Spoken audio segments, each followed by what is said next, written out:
I'm afraid, unless something happens with the back marker, this is probably going to be it to the finish line. I'm going to have to watch out for...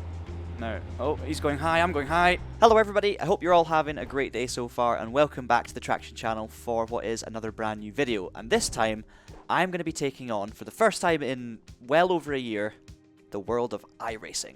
Now, of course, we've had lots of iRacing presence on this channel recently because Dave Cam gives you videos every single week. He's given you plenty of track guides in the past, other sorts of guides, but this is part of my multiplayer racing review series. Now, if you're new to the series, I'm basically running through many of the top racing games and sims out there and essentially telling you exactly how you can go about online racing on them from the base game. So we're not talking about leagues and all these extras, we will come on to that at some point. But for now, I just want to give you a very basic idea of how to go racing online across these various games and sims, and then I'm doing an example race to show you what it's all about. And iRacing is an interesting one because this service was developed specifically for multiplayer racing. They've actually added an AI racing since, but multiplayer is by far and away the biggest focus for iRacing. So I guess it should be pretty good at this. So once you have purchased your first iRacing subscription, and by the way, look out for offers because for first-time users you will often get really good deals on an iRacing subscription, you will be greeted with this, the iRacing UI. The most important page, I mean, there's a lot happening, I'll be honest. It tells you how many laps have been turned, how many players are online right now. The most important page is Go Racing. So we're going to click on that, and then there's a button that says Series List. Now, if we click on this one, this is basically going to show you all of the series that you can race on in iRacing. The cars, the tracks that are required, what racing is going on this week. But there's more you can do to make it a little bit easier. If we head along to this tags button, you can see I've got two tags selected. I've got eligible and rookie. Now rookie is your safety rating class. So if you're brand new to the service, you will begin as a rookie. And that means you can only race in a small number of series. You have to build up your safety rating, prove that you can drive cleanly and race people respectfully before you're able to race the faster, more exciting machinery. There is still some fantastic stuff to be racing as a rookie though. And that's what we're going to be focusing on today. So I've got the rookie tag enabled. And as you can see, we have a mixture of different disciplines. So you've got a couple of road racing disciplines. I've filtered down the search. So now you can see there are three options for road racing. You have the Formula Vee Sim Magic series around Oran Park. You have the Global Mazda MX-5 and the Formula 1600, which is essentially Formula Ford, one of the newest cars on the service. Then we can also click here and go for Oval. And you'll find 5 different series that you can race in. So you have the Carburetor Cup, Street Stocks, Dallara Dash, Rookies Legends, and the Pickup Cup. Now some of these are unranked, which means you will not gain safety rating by racing in them. They're uncompetitive, just for a bit of fun.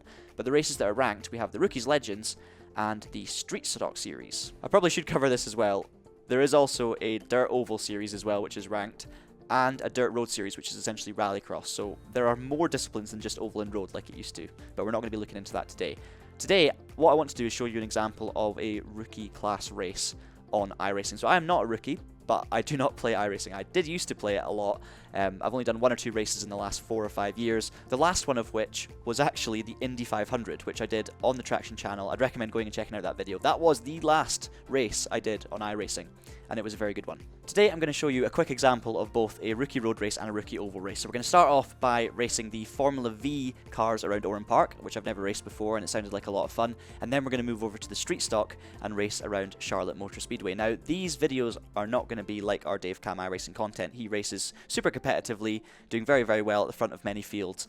I am not going to be doing that. I may well end up in the top split in the Formula Vee race based on my iRating, which is around about 2000, but I am not a competitive regular player. So this is more just a showcase of what is actually out there, what you can jump straight into.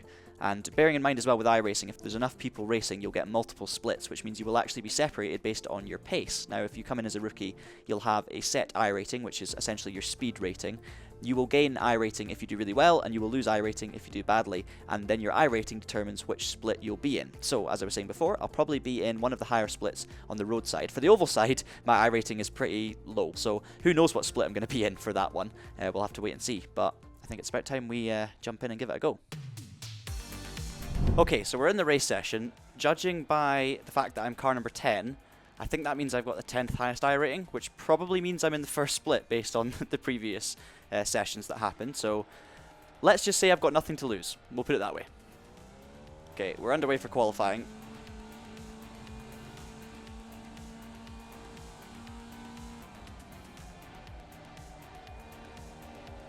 Definitely left a good 3 or 4 tenths on the table, especially in the first few corners. Missed apexes and everything, but it's not the end of the world, so we'll take it.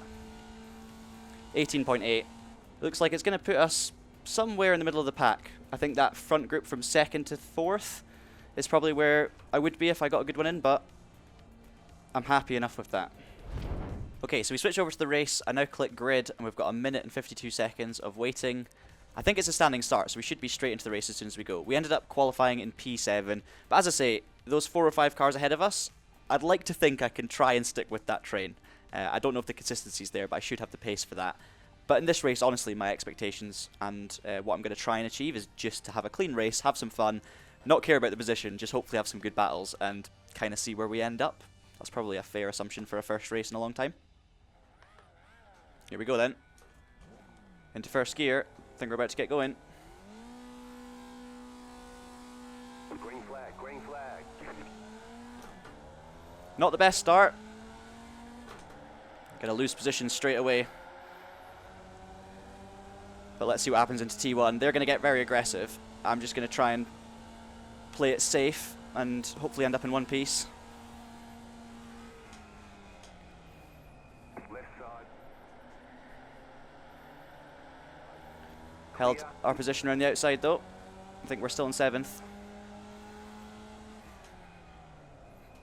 Car on your left. You're on the Oh. right. 3 wide. Car on your left. Still a car on my left. That got very close. Still there. Hold your line. Let's Clear. just try and settle back into rhythm here into the line. That got a little bit close on the apex, didn't it? Cold tyres as well, remember. These cars do not like those cold tyres. Okie dokie. Hopefully things are about to settle down and we can just see what happens with this train in front of us. It's going to be fun to watch, regardless of whether we're involved or not. Now, this race is only 12 minutes long, so obviously you don't have that many laps to make moves and everything like that. So you've really got to, if you want to try and get a good position, you've got to qualify well, and then you've got to be fairly aggressive from the get-go, to be honest. Now everyone begins to scrap up ahead. I've just bettered my qualifying lap, ironically.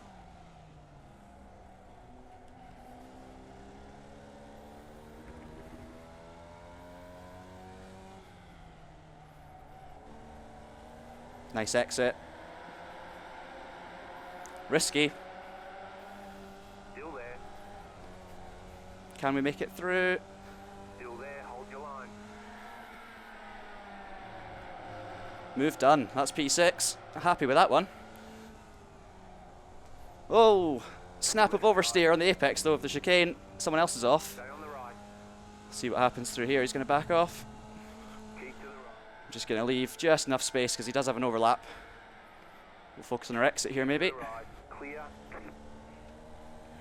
and hope we can do the up and under, but to be fair, Rex has got a pretty good exit, so we make the move and then we lose the position again. But we're getting stuck into a battle and that's what we wanted. A bit of fun. Still there.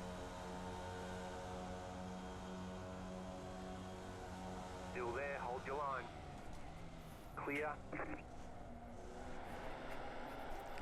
Whew, tried to focus on the exit but didn't quite have enough room to avoid the curb. This is getting dodgy now. Keep to the left. Clear on the right.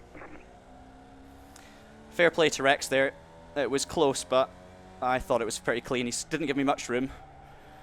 I just couldn't make it stick, and that was kind of down to the oversteer I had the previous lap. But yeah, good battling already. I don't really want to try and make the move yet. I think Rex might have better pace out on his own. I'm definitely being a bit safer when it comes to track limits at the moment. Don't have the confidence to really push the limits every lap.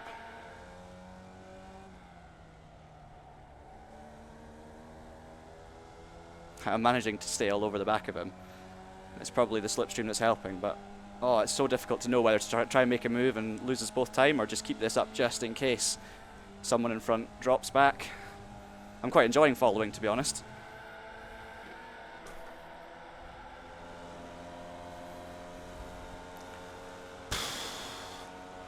Wish me luck.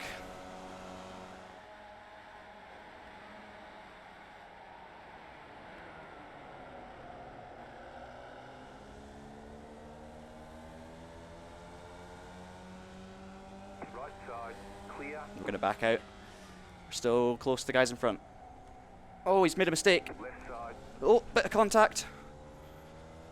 That was kind of on me a little bit, but I was kind of already committed and understeering. But either way, that's P5 now, so let's see what happens when I've got no slipstream and he does have a slipstream. Thankfully that was a times 0, no damage done, but a little bit of contact on the exit. Not sure really. I need to watch the replays to know if that was really on me or on Rex. Yeah, look at the slipstream effect. I did not defend that properly. I was too busy keeping an eye on what was going on.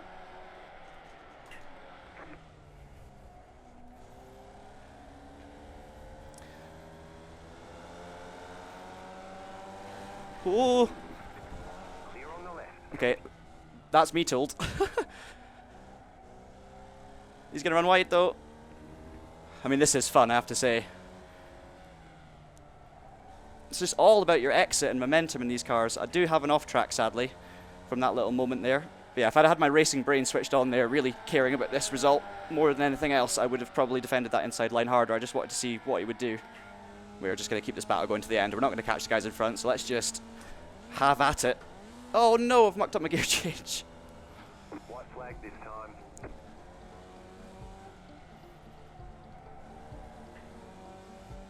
Now that I've done almost a full race in these cars, if I was to go and jump in another one, I think I'd get my elbows out a little bit more, be a little bit more aggressive, be more confident. It just takes a lot of confidence to build, to be able to get it right. Rex has made a mistake. Still there. Oh, he's still there, but we're going to have the inside into the last corner. Just going to have to give room.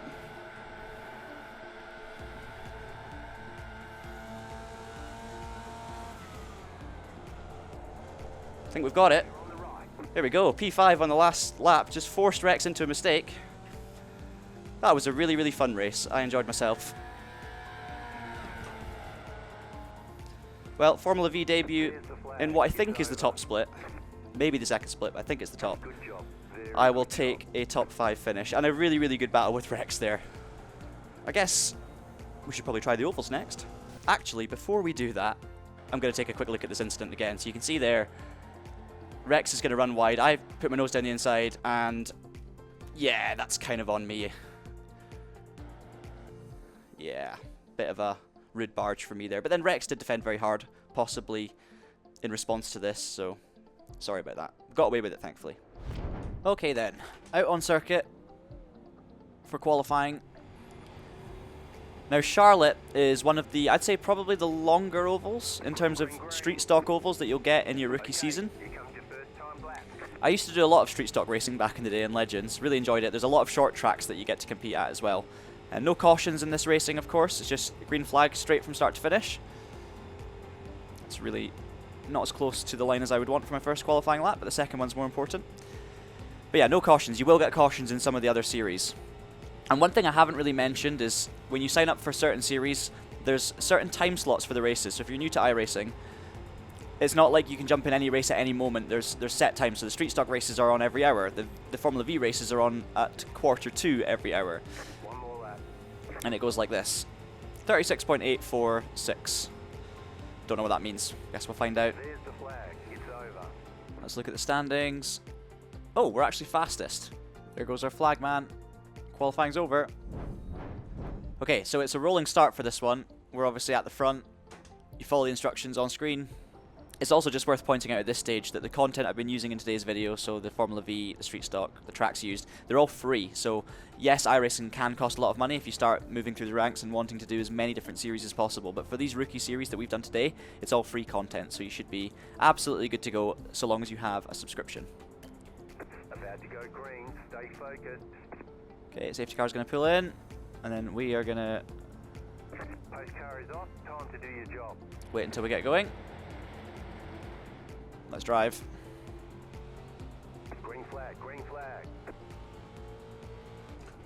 Got a really big jump there, but I don't know if that's going to help me, because it just depends on slipstreams and stuff. Oh, P2's lost it. I can see a big crash happening in the mirror. It's going to take out most of the field, and it's going to leave us pretty safe out front. We will get caught by the car behind, though, because they will, of course, have a slipstream. There's maybe going to be 2 or 3 that come along with them. I think I'm going to have to just defend the inside line down the straights as well as through the corners. Right, now the real race begins. Keep low. Running side by side. Now, can he maintain the high line, or is he going to drop down? Keep low. Clear. Okay, looks like I can just about get clear. But then I've just got to make sure I stay pinned to the apron on the exit. And just protect that inside line. Keep low. Of course, this race will get chaotic as well with lap traffic. If we catch the back markers, and a lot of them are inexperienced, it's going to get messy. Oh, it's almost 3 wide behind. No caution, so I really hope the guys behind don't crash or anything, because that would just ruin the race. We want there to be as many cars in this front group as possible. May seem pretty boring right now, but winning a race, leading a race, is genuinely never boring. Maybe boring to watch. I just have to stay fully concentrated here. Slow car down low. Okay, like this, for example. Go high. We're going to go high. That's going to maybe leave a gap. I've just got to try and squeeze him. Yeah, we're good. That could have been an opening. It's definitely the lap traffic that's going to make this one interesting later on. Oh no, they've crashed behind. Florian's out. He was running second for a long time. I'm afraid, unless something happens with a back marker, this is probably going to be it to the finish line. Now obviously you might want to see some battling on the ovals, but I guess you're going to have to try it for yourself. Get yourself an iRacing membership, try and get one on a really good deal if you're a first timer, and give this a go, because the street stock racing can be hugely fun as well. The oval racing is every bit as fun as road racing, and that's coming from someone like me who is primarily a road racer, being from the UK. But you can have some amazing battles in this. Oh, okay. Go high. That is sketchy. That's going to cost me a bit of momentum. One more of those, and I could lose my slipstream. Or sorry, I could give them the slipstream. Oh, 2 battling in front, and now they're going to crash. Right, this is where we have to be careful. Bit of debris, not a problem. But it's this car I'm going to have to watch out for. No. Oh, he's going high, I'm going high. Oh my god. Car outside. That Outside is was just clear. impossible to avoid. And now Outside. we've got a race in our hands. I didn't know if they were going to go high or low. They tried to stay in the middle. I went high. Still there. Hold Bad your decision. Just what you need with 3 laps to go. Spice it up a little bit. line. Keep low. Oh, Alex is right there. I've got to keep it as low as possible. Hold the line. Clear. Try and bring Jack back into play. Give him a slipstream. Clear up top. I just want to give those 2 behind me credit, because when I checked up against that back marker, they didn't try and nail the throttle and take advantage and take a big risk. They both backed off, made sure they kept going safely, and then we resumed the race. So massive credit to Alex and Jack for being careful in that situation, and meaning we can all have a race to the finish. And there it is, P1. 2 oval wins in a row, about a year and a half apart. And that's pretty much it with iRacing. You slow your car down, exit the session, and you can go and view a results page which will tell you your iRating gains or losses and your safety rating gains or losses. And basically, you keep on racing, you have more and more clean races, and you work your way through the safety rating ranks, unlocking higher classes, Class C, Class B, Class A, and then you can race in all of the incredible cars that iRacing has to offer. So it's a really, really good multiplayer system. That's been a couple of really fun races for me in this episode today. Obviously that oval one could have been more exciting, but pole position made it a lot easier. So I think that's pretty much it, to be honest. Okay, the race is over. Bring it on in. I'm going to do just that, bring it into the pits. But guys, hopefully you've enjoyed this video.